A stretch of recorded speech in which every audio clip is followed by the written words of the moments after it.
Warning, warning, warning, warning. This is a public service announcement. Have you been outside recently? If so, you could have been exposed to Lyme disease. Now you might be asking yourself, what is Lyme disease? But luckily, we are here to answer this question.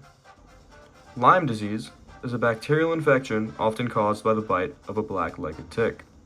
Upon being bitten, this bacteria is then released into the bloodstream, which causes the individual to become infected.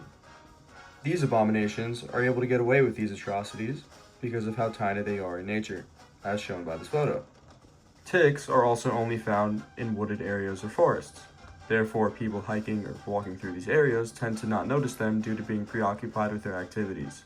Since these bites aren't noticed, the disease often spreads through the body undetected and therefore is only discovered when symptoms begin to appear. The exact origin of Lyme disease is unknown, yet the first case in America occurred in 1975 in the town of Lyme, Connecticut, thus giving it the name Lyme disease. Lyme disease is most commonly found in the northeastern region of the United States. However, it could also be found in the mid-Atlantic and the Midwest regions of the United States. More specifically, Lyme disease is mostly found in New York, New Jersey, and Pennsylvania.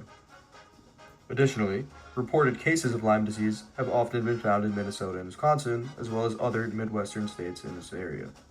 There are many different signs and symptoms of Lyme disease, but before we get into them, we have to identify the difference between a sign and a symptom. A symptom is more subjective and felt by the patient, while a sign is something that's more physical and observable by other people, like a rash or abnormal heart palpitations. Now that we've identified the difference between the two, let's get into them.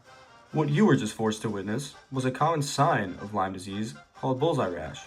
So here's some eye bleach to help you get that mental image out of your head. Bullseye rashes often appear between 3 to 12 days of the initial bite. They also occur in roughly 80% of infected individuals, and depending on the location on the body, can span up to 12 inches in diameter. Another common side effect of Lyme disease would be arthritis, which occurs in roughly 60% of infected individuals, and can be characterized by joint pain caused by stiffness or swelling of the joints. Yet another sign of Lyme disease would be abnormal heart palpitations. These can cause increased risks of strokes and or heart attacks. The last common sign of Lyme disease would be facial palsy, which is lost nerve control in the face, causing an asymmetrical figure. All of those signs and symptoms were just temporary effects of Lyme disease. So now let's get into some chronic ones. If all of those weren't enough, a chronic symptom of Lyme disease would be an alteration in brain chemistry. This changes cognitive function, mood, and perception.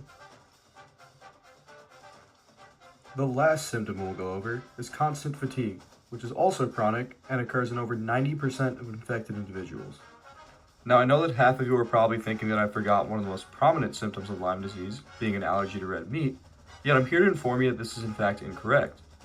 What you would be referring to is a disease called alpha-gal, which is another tick-borne disease, yet is not the same thing as Lyme disease. While these signs and symptoms often help doctors diagnose the patient, they need to perform their own tests to confirm the diagnosis.